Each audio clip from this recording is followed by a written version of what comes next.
This episode is brought to you by Resy and American Express.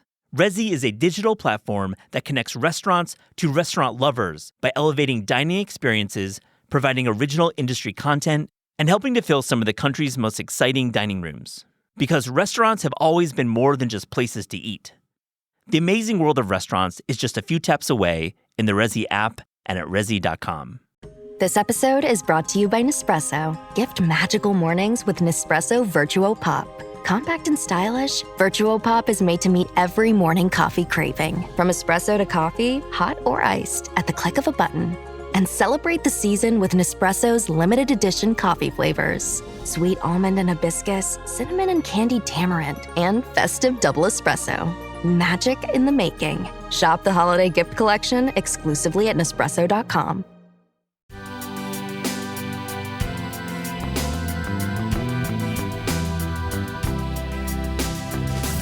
I was so excited to walk into Condé Nast and, sort of open office, a bunch of desks, and people had towers of cookbooks piled up on their desks, literally hiding as high as the computer monitors. And I was like, this is my place. Yeah. These people who have just this obsession with cookbooks. This is Taste. I'm your host, Matt Rodbard. We are back with food writers talking about food writing. I have Maggie Hoffman in the studio. Welcome. It's so good to see you. It's great to see you. This is a long time coming. I'm a huge fan of your work and you personally, and you have an amazing career in food media and in writing. You're independent now, and we'll talk about your Substack. The Substack of it all. Great. We went off mic and we prepped a little. We got some stuff coming. I always like to start this special episode. Is there a meal that you've had recently in a restaurant that you want to talk about? Yes. We took my dad out for his birthday this weekend, and we went to Bridges with a friend, and we'd had a great first meal there a while back, and it wasn't a fluke. We had a great meal, the kind of meal where my father looked at me and said, "This is about as good as food gets." Ooh, wow! Which was, they've really hit their stride. Yeah. The sardine is back. Over the summer they were doing this very thin toast with this marinated pepper, aioli, and a cured mackerel, which was incredible. But now it's a cured sardine, and it's beautiful. And I am not an espresso martini drinker. Yeah. I'm too old. But we had the greatest espresso martini I've ever had. Was there a play on it? It's been? It was made with a German hazelnut gin. Whoa. Nonino Amaro, Yeah. Cointreau, and Velvet Falernum, which is spiced. So what does it have to do with an espresso martini? I think it had either espresso. The server said the espresso liqueur from Fourth Ave, but then later when I was I need the recipe, we're really doing this, then he said espresso. So I don't know if it was espresso or the Fourth Ave espresso liqueur. I'm gonna try both. I want to make a decaf version. Yeah, that's my biggest issue with the martini. Can't do it. It's tough. But you can get decaf Cometeer pods. Yeah, and those are great in a cocktail. So I'm gonna try because this was fun. And the hazelnut gin, you can get it. I think it's Zevra Rovine imports it. Yeah. So for those who don't know Maggie writes books about cocktails among many other things, and is in a previous such a clairvoyant about drinking culture. But I didn't really prep for any big drinking talk, so let's put a pin in that and have you back, because I'm just so curious about the evolution of this bar world we live in, because it's different and changing. We'll put a pin in it. Let's do it. My place, I was just in Las Vegas, and I was staying at the Aria, and I went to the Din Tai Fung location there. And I've been to Din Tai Fung, and I've enjoyed my meals. This was on a different level. This is the 50-year-old Taiwanese dumpling house of great acclaim. There's one in Midtown Manhattan now. And I was reading that they're serving 10,000 dumplings a day at this location. And honestly, mine were pretty good. My xiaolongbao was not the best I've ever had in my life, and I think with this acclaim comes huge expectations and didn't quite meet it. I liked that you could watch the dumplings being made. It was behind glass. kind of awkward, I guess, but like also kind of cool to see the actual dumpling making. But for me, the highlights were the vegetable dishes. I had these beans, they were wok, they were fast beans, and I think when you can get beans transformed into a wok style bean with clearly a perfect amount of seasoning, they know how to do it. They do it 1,000 times a day. Maybe a little MSG. Dotting the I. And I like the wood ear mushrooms. I had really vinegary wood ear mushrooms, and they were in season. And thank you very much, Din Tai Fung, for giving me some great vegetarian food. So Love it. So, Maggie, before we get to the food writing, I want to hear a little bit about your career. You started working in food media in 2009 with Stop Serious Eats and Epicurious. I think I first got to know you when you were part of that Serious Eats crew, which at the time was doing a lot of kind of what they're doing now, which is like front-facing cam work. Like I remember, going through those galleries on every Friday or whatever it was. I remember being like, "This is cool." I got to know all of you before. This is like before Instagram. Yeah. What was that era like for you? I'm trying to remember in my head. In my head, we didn't have scheduling of blog posts, and so I used to. And I don't know if we actually didn't or if I was just nervous to do it, just wanted to make sure it went up. But I know that what I did is in my studio apartment on St. Mark's Place, I woke up and at 7:30 a.m. every morning, I published the first post of the day. Wow. It was that era. And it was such a creative time. Kenji and I started on the same day. Mm-hmm. There was Robin Lee, Carrie Jones, Aaron Zimmer. It was like a bunch of really cool people. Definitely. And so much excitement about food, obsession about food, really trying, all the different ways to do things. But it was also definitely scrappy. Like we just had like a table in the corner and we would take pictures and stuff. And it was, it wasn't my first job. I had been in book publishing before that. Yep. And it felt like such an exciting moment to build things. Yeah. So I joined them to build a drinks section and then ended up being managing editor of the site after I had left New York. And we worked really, really hard in those days. It's obvious, and I love all those names. Those that's like a blast from the past for me. Aaron and Carrie, I haven't seen those folks in years. And it was a special time. You were the first to really capture that blog era, but also doing food in a real way with bench testing and real experimentation and recipe development and really standing behind recipes. Did you feel like this could never end at that point? Or did you feel like in the moment into 2010 that this was a real era and maybe not sustainable? It felt super exciting at the beginning. This was the early moment of so much of that stuff. And, especially because I came on and was sort of like, we got to do drinks. Drinks is exciting right now. And that was sort of in those early days of those bars and all those things. And I think I maybe got old. Yeah. Truly, I had a child and it was harder to juggle in that time. And I sort of realized like I need to be a little less on call. And of course, the company has been sold multiple times since that. It was just like a really exciting time. And then everyone moved on to new things. But it was my first experience, like really just throwing experiments at the wall, see what works. It wasn't extremely data-driven.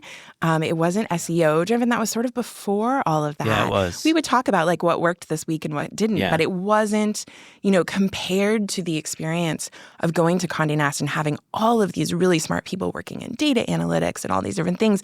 That was such a different era. It's so interesting that you lived both lives, because I think like it was more instinctual at Serious Eats, and you were looking at like real-time traffic results while assigning the next week's slate of stories, right? And I remember there was sort of a sense of like, oh, we figured this out. Like I remember saying to Carrie like, oh yeah, like we discovered that like you got a view in those days for like every part of a slideshow. Yeah, exactly. So we were like, yeah, we're just going to like interview chefs and have each answer be part of the slideshow. And we've won the internet. Well, of course, that didn't I started working in 2007 at a website, long forgotten one that did a lot of slideshows. And I remember like loading up like 180 photo slideshows. What an era. You move on to Condé Nast, working at Epicurious, and you mentioned the data-driven element of it, and you clearly did have like a lineup of stories there. I want to hear about your work there, but also just reflecting on both jobs.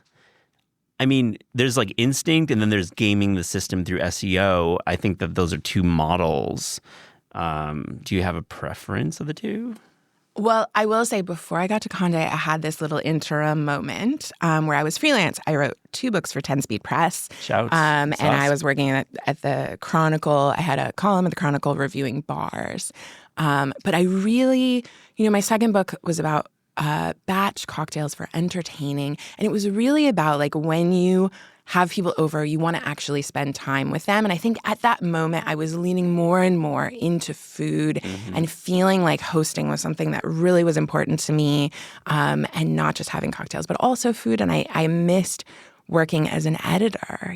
People sort of assume that people do all the roles in the world of food media, and I have, and I write, and that is, of course, important to me, but also like editing is a very particular role that I missed so much. And so I came back to New York on my book tour, did some things that were like, I think I was here recording for the Taste podcast, and I was like, oh, what if we just came back to New York? And when we decided to do that, I was at IACP. I met David Tamarkin. He was like, I'm looking for a senior editor. I said, I've done that job before. Let's do this. And we made it happen. You made it happen. And I was so excited to walk into Condé Nast and, sort of open office, a bunch of desks, and people had towers of cookbooks piled up on their desks, like literally like hiding as high as the computer monitors. And I was like, this is my place. Yeah. Like these people who have just this obsession with cookbooks. It was a different era, right? Like media had changed, and you were able to learn a lot more, a deeper sense of what are people reading and all of that. And at some level, you act on that information. And another level, it's your more gut. like editing traditionally, and you are going off of your experience and your instincts and what you're seeing in the world to assign the stories. And we spent a lot of time, looking at books that were coming out and trying to identify what was exciting. Like what was the hook that was going to get people excited about this book? What was the one trick that was surprising?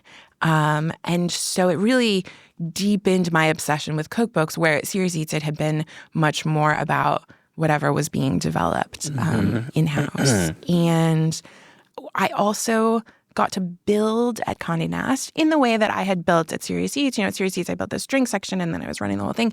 At Condé Nast, we built this app, which was really exciting to sort of shift into this totally different design project and working with all these people who do design and product design.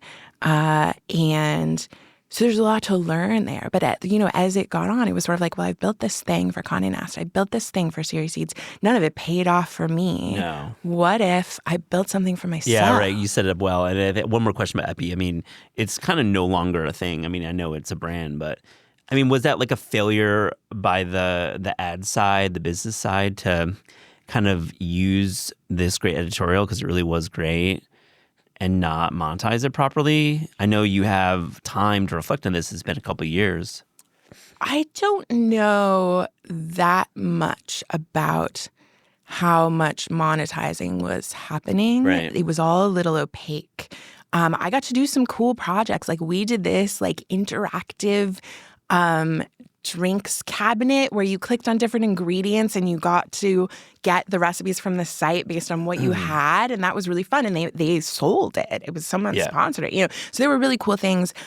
I have a theory. I have a theory. Yeah, it's sure. I just read the book, the recent Condé Nast book. Yeah, I actually read that as well. And I read that really quickly because I loved it. really interesting.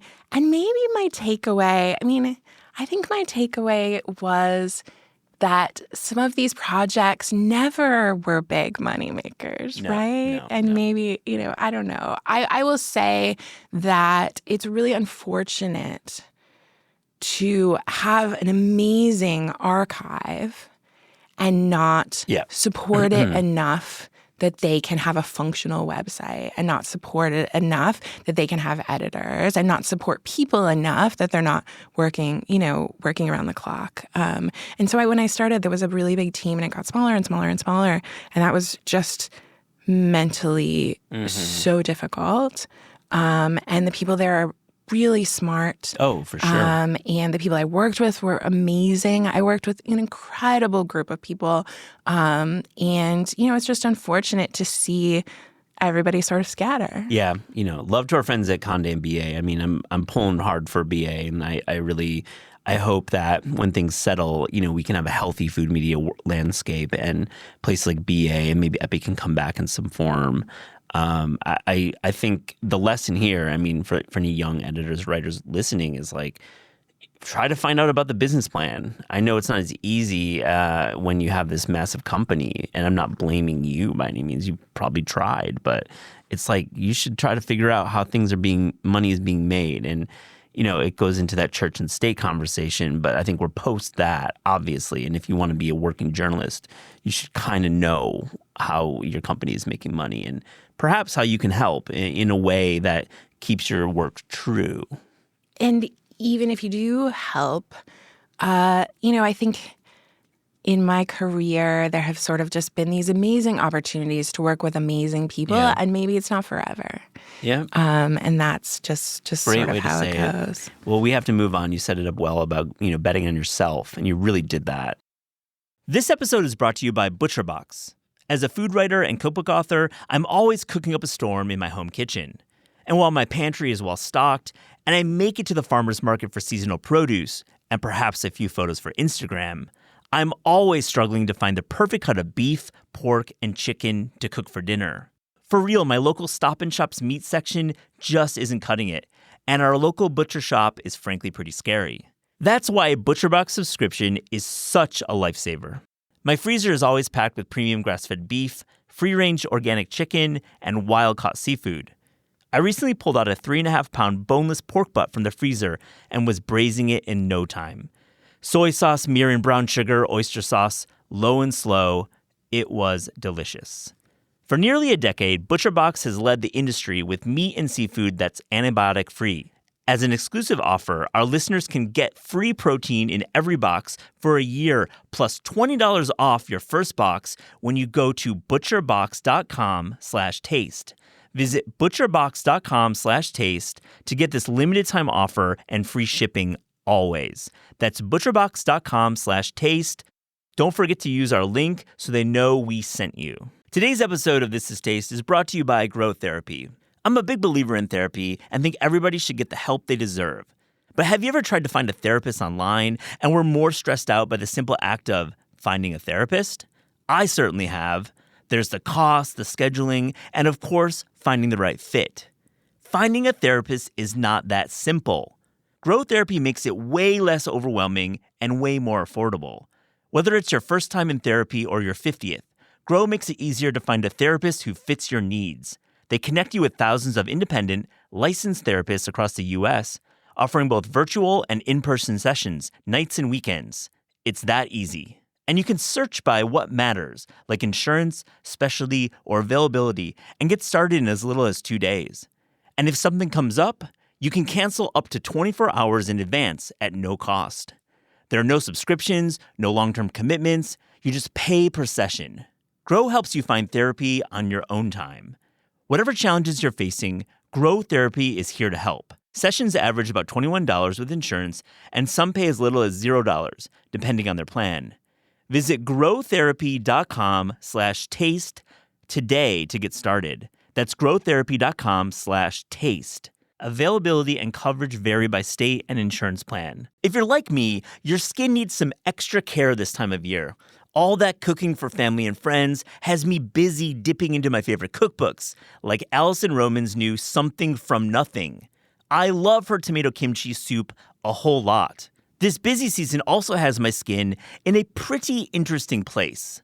That's why I've continued to rely on OneSkin. I love their OS1 body formula, and it's been invaluable to have a daily routine that delivers both powerful skincare and longevity benefits, all in just a few simple steps.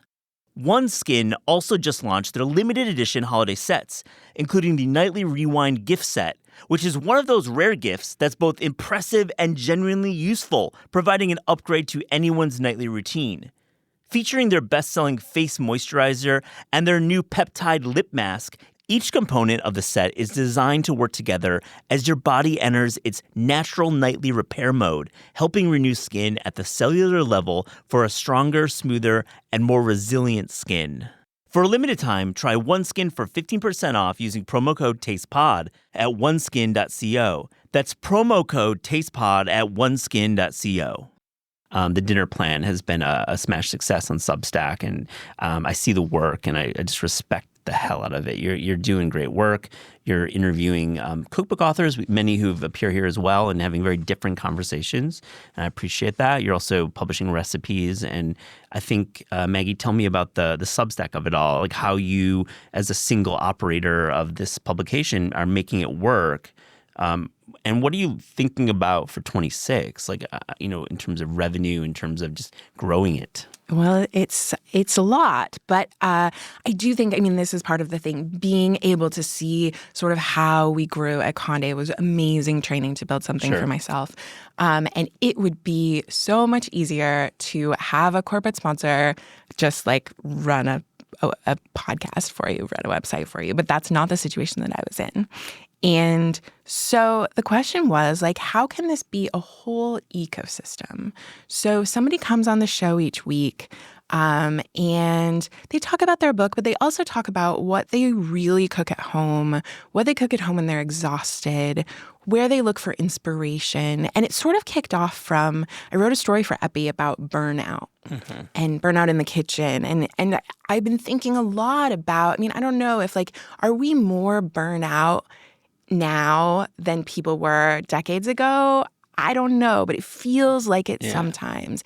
And so how do you, as a human, connect to, I think a lot of people cook for fun and can lose that when they feel too busy, too stressed, like all those things. And cooking becomes difficult, it becomes a chore, or you just don't do it. And so one of my questions was sort of like, how can we as people like tap back into cooking feeling exciting, inspiring, meditative, all of those things? And that's sort of the core question of this. And so I always ask people to come with their, like, the cookbooks that inspire them. And sometimes it's some real deep cuts, which is fun. And we put them all together on this list. So they come in, we talk about what they like to cook and where they find inspiration. And we just talk about, like, real life. And, there have been a bunch of books in this last year that tackle this. Like Mira Soda's book, Dinner, really gets into this moment of, like, just extreme burnout.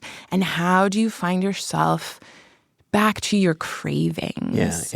And so that was sort of, and Margaret Ebai's book is also about, like, how to cook for yourself when you just have the minimum amount of energy. It's not a podcast about cooking for kids. It's it's not as much behind the scenes as some other cookbook podcasts. But so anyway, they come on the show, we talk about that. It's kind of a heart to heart, and then they share a recipe from their book on the newsletter each week. So if you're listening, also they'll mention, they mention their favorite cookbooks. You can get that list. Someone told me they were taking notes on the show. And I was like, no. It's your job. Do the show notes. We do that for you. So the newsletter has those, like, oh, this is this person I like on YouTube, and oh, this is this book I love. So that all comes in the newsletter with a full recipe from the book and a chance to win that book that week. So I give away a book every week, which is fun. And so that's why it's worth it to do both. It's worth it to listen, and it's worth it to do the newsletter. And then, I'm playing around on Substack. When I quit at Condé, I sort of was like, I am getting off this hamster wheel and I'm going to miss what happens next in media. And like once I caught my breath, I was like, wait, this is what happens next in media. Yeah. Like what's happening is, and not just Substack, everywhere, Patreon, all the different places, so many people are building their own flywheel of a business. So one of the things that's fun, there's a lot of complaints about Substack becoming a social media platform. Yeah, totally. You see it all the time. It's with the notes in particular. People are mad about this, and like, sure, be mad. Like, it's less pure in many ways.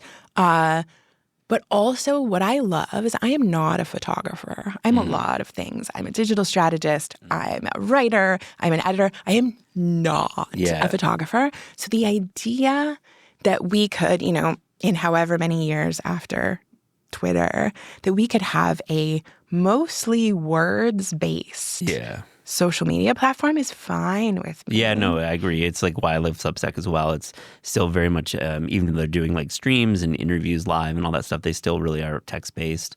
And I think I agree with you. Notes is a really nice product, and I use it myself. And I think you get new audience that way. Yeah. There's definitely like a vibe that isn't as crazy as like Blue Sky or Threads. I think So something I do on there is just like my, you know, totally regular, old, everyday, what I am actually eating for dinner that night. Yeah. I started posting them a while ago. People tell me that they see it and then cook that thing. People are just tired of coming up with ideas. Yeah. The thinking part of cooking. It's not that people don't want to cook. It's not that they don't want to chop an onion. It's that the thinking is exhausting, the mental load. And so this is another way, besides the show, besides the recipes, I just post what I'm cooking. Sometimes I post like, here are 5 things you could do this weekend to make your week better. And that seems to be helpful to people. Yeah, I love it. And I love that you are a photographer. In the notes section, you're doing some photos there. I want to ask you about 26 though. Like when you're looking at your business, and this is a business, you know, obviously subscriptions is probably your primary revenue stream. So you're shaking your head. Tell me then, what's the business model then? What is the business model? Well, I want everyone to listen to the show. The show is free. I want everyone to get the recipes. You get the recipes for free. I do have some paid subscribers who are supporting the show, and what they get is that is the easiest way to win a book every week. And a couple times a year, I do a big giveaway. I'll do a big one for December that has like a beautiful Dutch oven and all these books and all this pantry stuff, hot sauces, all these things. The easiest way to enter to win those is to be a paid subscriber. Yeah. A handful of people do it, and I love them. Thank you. There's another way to enter those things as well, which is to call me and leave a voice memo telling me what is in your freezer, in your pantry, in your fridge, and then I play those on the end of the show. I need those. So that's the other way to enter. That is a very small percentage of my business. And I sell like old school ads. I sell podcast ads. I sell ads in the newsletter. So there's one spot in the newsletter that has a word from our sponsor and a picture and a link. And I like to work with food businesses that I love. Yeah.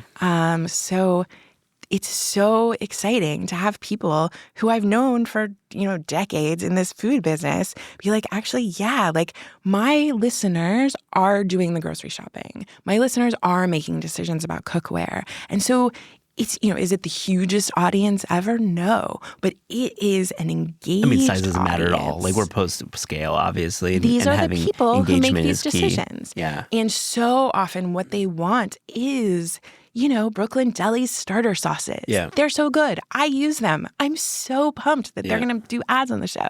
So that is actually the business. And it's also like 50% of my time. Yeah. I am doing it all on my own. So I think the dream is to grow in a bunch of different new directions. I want to do as many shows as I possibly can, but each show is the interview. You see this, the writing of the newsletter, all those things. So as many of those as I can. I do that totally on my own. And is there a world where I hire someone to help with a little bit of the social media, or is there a world where I hire someone to help with the ad sales? Maybe someday. Very, very exciting. You never know. Very, very exciting. I mean, I love it because you're highlighting cookbook authors and I love them as much as you. So first off, that's great. But also going ads supported is totally smart. Like you want to build that audience over the subscribers. That's one path that I think many have seen success with. And it's so many. I mean, I log it in like various systems, but most of these people are buying like 4 ads, you know, if they're small. So it's like, I feel it's a little scary because, of course, you're hoping that these companies succeed and want to get the word out, right? But it's like 100 different companies. So it's quite diversified. Well, Maggie, I will be following the dinner plan and linking to it in the show notes. You should check it out. Let's talk about some food writing. How about that? Yeah. Let's go. First story is, what does a 6'8" pro wrestler eat? ? The entire menu. Great piece by Kim Severson in the New York Times. Profiles Braun Strowman, who was a WWE superstar 12 years. If you may remember from a previous food writer talking about food writing, I admitted that I was a employee of WWE back in the day. Not to bring that back, but I feel like I know Braun. I never met him, but I know what it's like. 12 years in that business is pretty crazy. So the guy, he retires. What does he do? Well, he starts a food show. This show is, I actually caught it. I was channel surfing randomly and I watched the first episode. I thought it was really fun. He was born Adam Scher, and in this profile, we find out about the show, everything on the menu. Here's a great quote from Adam. I know I'm not this super educated human being in the culinary arts, but I've always been passionate about eating. You don't get to be 350 pounds by accident, which I think is true. I love that in this episode he visited Beefy King in Orlando, which to me is it seems like a real mom and pop doing like roast beef dip sandwiches. It look pretty good. Braun also goes to Alinea and does a great episode there in future episodes. And, for me, this is food programming that I'm here for. I really like when it's not about necessarily the details of the food, but the environment of the restaurant and about the owner. And it's why I love Triple D from Guy Fieri. I think I may not enjoy the food on it, but I like that he's profiling these small businesses and it bumps their sales up, and that's a beautiful thing. What do you think about the show and this piece? Watched a little bit. Yeah. I thought it was so fun. He has a great voice. He's a great performer, obviously. And, I think a show like this is going to be as good as their research team, right? Yes. Like, definitely, I want to see them go to small places that I haven't heard of. I don't know that I need to see Alinea again, right? Like, and I think, if he goes into the kitchen, he's very much a student. He's not like pretending he knows more than these people. And he's so excited about the food. Yes. This is sort of a conceit that's been done before, right? Like, didn't BA have a Eat Everything on the Menu? That was like a series they did. Yeah. But this is fun. The music is good. He's traveling. I watched he was in Texas, Fort Worth. No, he was in...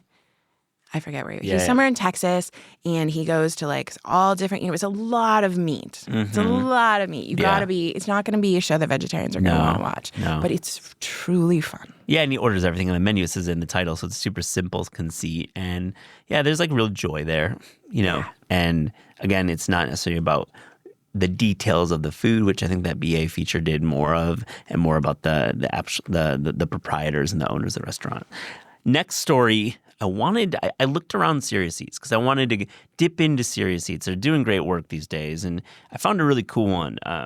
I made hundreds of fried chicken batches as a line cook. Here's the number one way to keep it crispy and juicy by Leah Collins.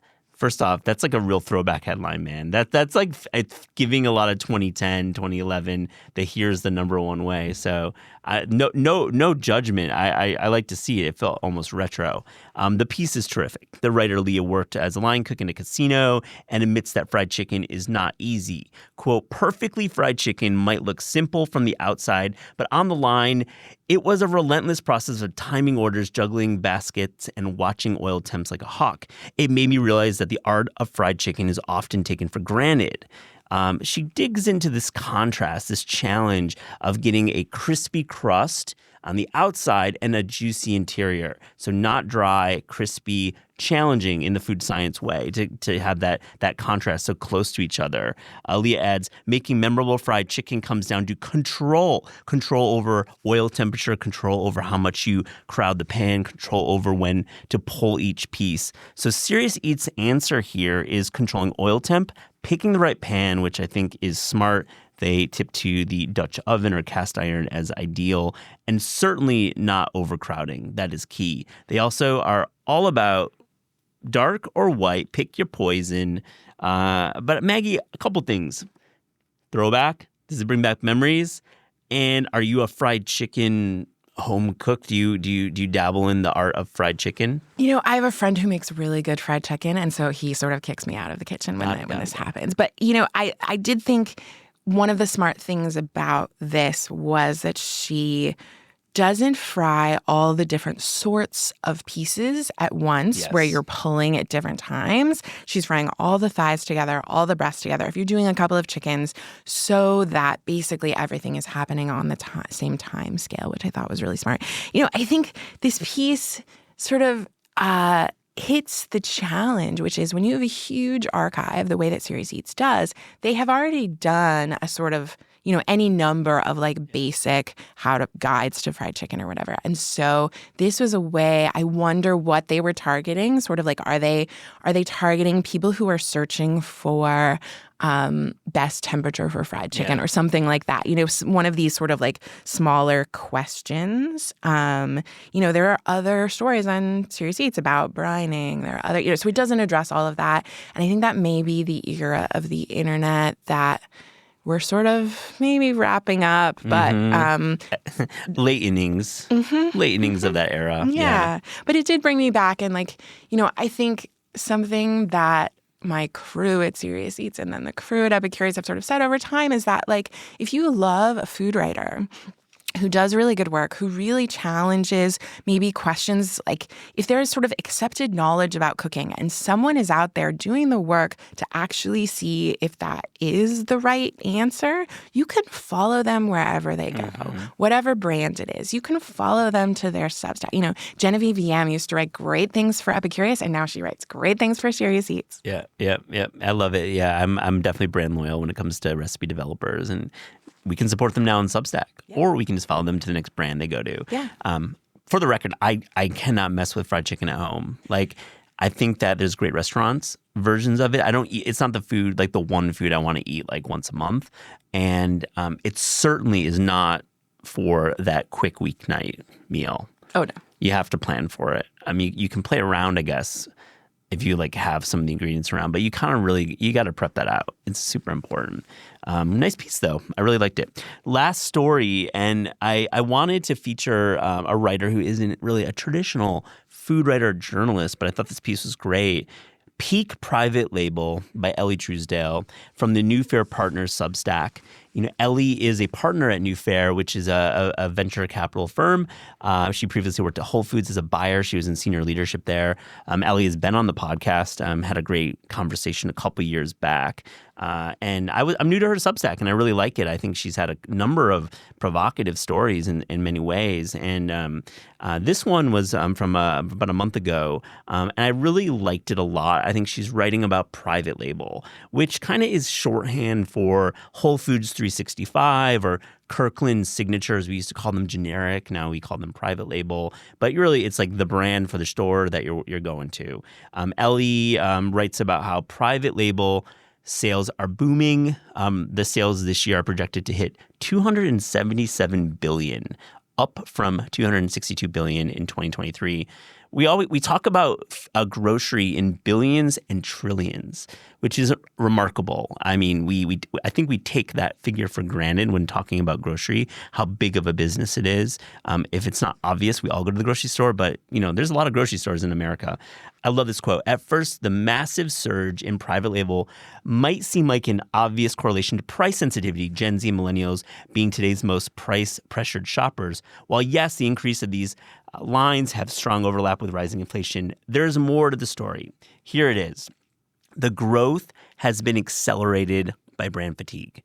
I think we are inundated with better-for-you options, many of us have bought one of these better for you options. We may go to Pop-Up Grocer or Happier Grocer or Whole Foods and see this new buzzy brand, and we try it and we just don't like it. It happens. I think there's been a lot of growth and a lot of investment in baby brands, and I think a mileage may vary for the quality of these brands. So on the flip side, there's these private label brands where you kind of know, in essence, you're getting something that's good-ish, been tested, been through the ringer, and also the price is better. I mean, the private label, that's one of their big selling points. The transparency of sourcing topic comes up, and Ellie points out that this idea that the sourcing for private label has become more transparent, more easily. I would say you could tweak it perhaps and change it quicker to suit the changing tastes of the consumer. So private label at places like Foxtrot, Erewhon, Happier Grocer, but also Kroger's Simple Truth, Walmart's Better Goods have been able to pivot quicker. So you're seeing like trendy products and impulses from the grocery store change quicker. So they've been able to respond and offer their own version. So there's a lot in this piece. I'm linking to it, of course. Read the whole thing and get your take. Maggie, what do you think? This is the most interesting one. I was so excited to talk to you about this. I think a lot of us are kind of like grocery geeks. Oh, sure. It's really an interesting thing. And, there are subtleties to this. I think we are tired. Everyone is tired of being bombarded by marketing. And in some ways, the private label feels less marketing, less buzzy, whatever. Yeah. But it almost goes all the way around the circle to where there's this sort of like normcore, like being excited about the private label brand, like people who are wearing the Kirkland sweatshirt or whatever. And it's like not completely ironic. And I think maybe you feel like you are paying less for buzzy marketing. The brand in general is focused on value. The transparency part of it, I actually feel like, when these brands are sourcing, like, for example, like you have Kirkland wine or whatever, like people do Kirkland bourbon. You have people try to do the like sleuthing of what this is. And sometimes you can just see on the back of the label what it is. And sometimes it's that these things are sort of blended from multiple sources or whatever. So transparency is not the word that I really associate with this. Right. But I do think there is this sort of ease with not having to make a choice. That like if you have to choose a brand loyalty for every gummy and every snack and every oil and every single thing, I do think people are just tired. Yeah. And the other thing about these store brands is they can change formulation. I mean, this is true for anything, but they can change formulation over time. So you might love a certain thing, and 6 months later, they might change their sourcing to be able to keep their price. Makes sense, but then maybe you're getting something different. So I think it's a moment in culture where everybody's tired. Yeah, I love the point about marketing. I think that we are overly over-marketed food products today. Like it's obviously we're bombarded with every new CPG startup, and it's hitting our reels. It's being thrown at us in media, and we love it. We celebrate it. We've had many founders on the show. It's not an indictment on the whole industry, but as a net moment, it can feel like a lot. Yeah. So I don't know if I need that new buzzy frozen peas company. I kind of would rather go with the ShopRite brand if it appears to be a quality product, maybe organic or whatnot. The transparency thing is interesting. I think it's just like a lever they can pull to change formulation, as you mentioned, or just change a product's build and add chili crisp to that frozen corn and have a frozen corn chili crisp private label. And it's a big umbrella, so they can add new products all the time. Yeah. And I do think people do get brand loyal. Either you like this store brand or that store brand. Yeah. Yeah, and store brand can be great. Private label is as good as many of the more expensive products as well. So I think we see that we see it at the end of the day with our the total when at checkout, and we have to be aware of that. Everyone does. So I think there's some nice tensions there that Ellie is always kind of thinking about, and her job is to invest in brands and anoint this the next brand and give it capital to grow. So well done, Ellie. I like your writing a lot. This episode is brought to you by Tempo. We are all really busy this time of year, and sometimes cooking is not an option. Though we crave a healthy, creative, home-cooked meal that an Uber Eats delivery or slice of pizza isn't going to satisfy, Tempo is a smart solution. Delicious pre-made meals, creative and always interesting, arrive to your door perfectly portioned for lunch and dinner and ready to eat in just 2 minutes. I recently gave Tempo a try and was super impressed. No, for real, it's great stuff. The tomato bolognese and cavatappi with garlic parsley green beans was exactly what I wanted after a busy day. And the pulled pork sweet potato fajita bowl with rice and beans was the perfect meal after a busy day of interviewing chefs and writers in the podcast studio. Sometimes you just don't want to think about dinner. Tempo has the solution. With 20 meals available for delivery each week, mealtime is never boring. And for those macro counters out there, Tempo is a smart option. For a limited time, Tempo is offering This Is Taste listeners something pretty amazing. 60% off your first box. That's 60%, which is pretty close to free. Visit tempocooking.com/taste for 60% off your first box. tempocooking.com/taste. Rules and restrictions may apply. Abercrombie Kids is bringing the cheer all holiday season. And winter break means it's time for new outfits that are both festive and comfy. The last thing they need? New cozy coats for every occasion. Celebrate the season with Abercrombie Kids in the app, online, and in stores.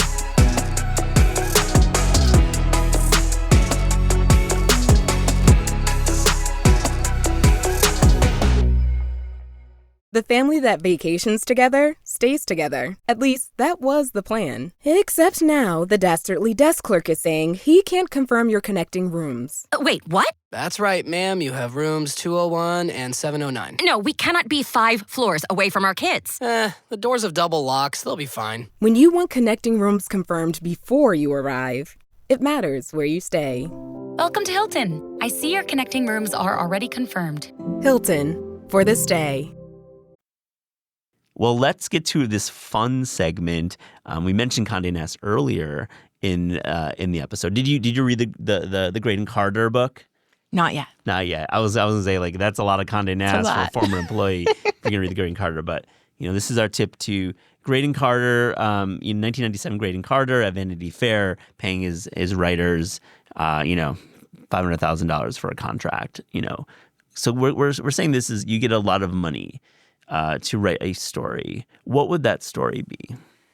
Again, like my first inclination is to make it an editorial project. Like I would take that money and, do a test drive for some new magazine, like that kind of thing.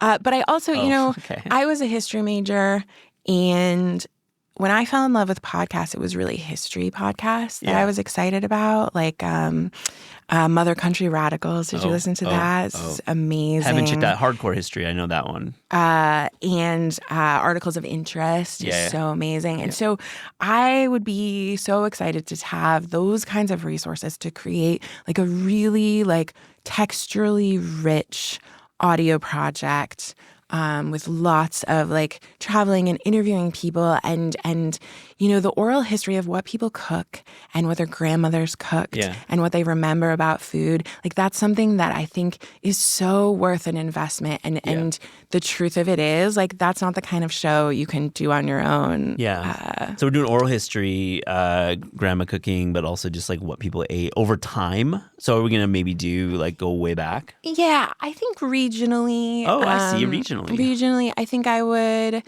want to travel somewhere and really dig in. Yeah. And dig into so I grew up in Oregon, and there was a really big Mormon community where I grew up, and it's such a contrast to the other communities in the area. And I think you could draw a really rich picture as an audio project. And, I think podcasts are so powerful in the way that you get to have people's voices. And when you think about Mother Country Radicals, recorded a bunch of people these people aren't going to be around forever. So, I do feel like, oh man, I would love to get on the road and interview people about their cooking while they're still around. Love it. And, thanks to you listeners out there who've stuck with us for this whole conversation. I think there's an intimacy with podcasts that you can't beat anywhere else. On This Is Taste, we have guests about the discerning taste. So to close this interview, here's a little rapid fire Fast and Furious taste check. Media edition. Maggie, are you ready? Yeah. Maggie, what is the first thing you read in the morning and where do you read it? I would love to say that I read the printed paper, but then I would have like stacks and stacks of paper. I do get printed New York Magazine, but first thing in the day, I'm usually looking on Substack. There are a few that I love. I don't know if you read Brian Rucker's Back to the Garden. He's a vegetarian, but he tells stories of like mostly digging into old cookbooks that you may or may not remember. And he's Gabe Rucker's cousin. Oh, yeah, cool. So there's a little bit of Portland connection. He also spent time in New York. And it's just one of those projects that like is the weird and wonderful world of Substack. I love that rec. What do you read on actual paper? Printed cookbooks. Yeah. I always want a printed cookbook. I have these shelves that are like bowing from the weight, so that's a little dangerous. But it just, the way cookbooks get more and more beautiful every year. I think the design happening right now in cookbooks is so good, so I want it. I definitely agree. I mean, we see PDFs here and there. I know there's an e-cookbook world out there, but nothing beats, the production of an actual printed cookbook. We put a lot of effort into that. We picked the right paper. Photography looks different on little page. Spot gloss. Spot gloss on the cover or somehow in the interior design. Totally with you on that one. What was your favorite food publication growing up? We always got Gourmet, but also, given Pacific Northwest, it was Sunset Magazine. Yeah, right. Love that. What do you remember about reading Sunset as a kid? I mean, just the specificity of where we were. Mm-hmm. There are things that you eat there that you don't eat other places. You're eating Marion berries and you're eating, just it's a different culture. Did you have a relationship with PBS food programming as a kid or even today? I mean, are you tuning in on Sunday afternoon to watch a favorite food show or two?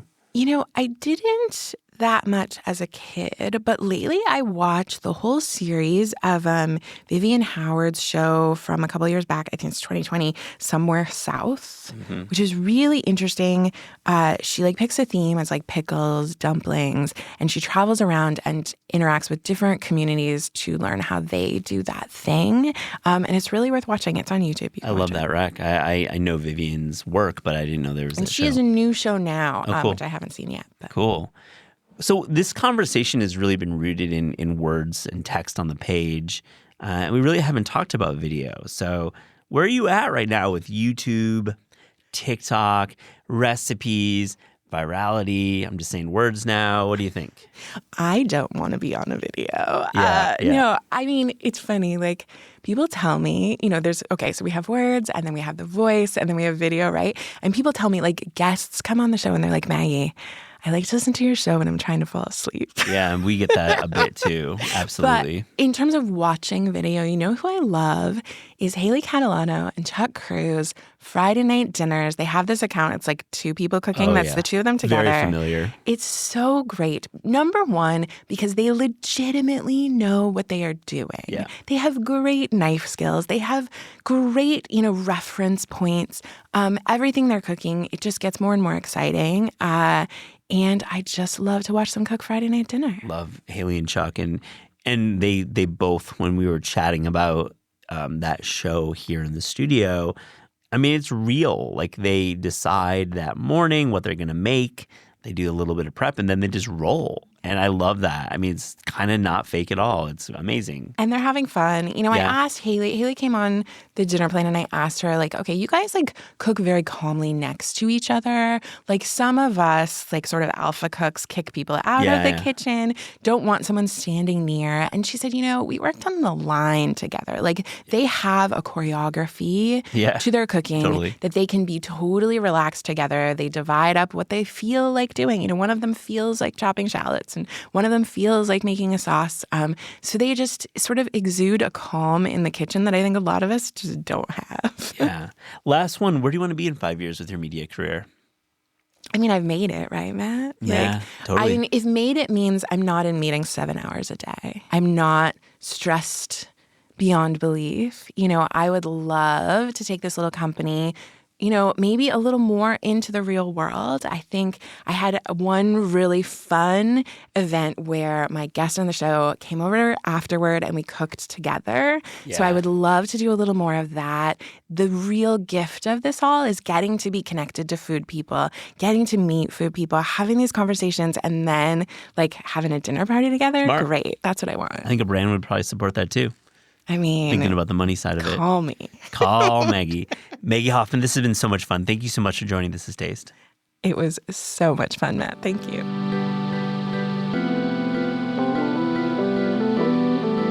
This Is Taste is hosted and produced by Eliza Barbanel and me, Matt Rodbar.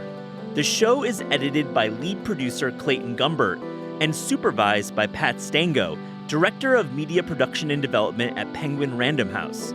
Thanks to Shalia Harris and the production team at Penguin Random House. Theme music by Steve Rydell. Logo and guest illustrations by Ellie Skurzat. Visit Taste online at tastecooking.com and make sure to subscribe to our newsletter to keep updated on all cool things in the world of taste. The holidays mean more travel, more shopping, more time online, and more personal info in more places that could expose you more to identity theft. But LifeLock monitors millions of data points per second. If your identity is stolen, our US-based restoration specialists will fix it, guaranteed, or your money back.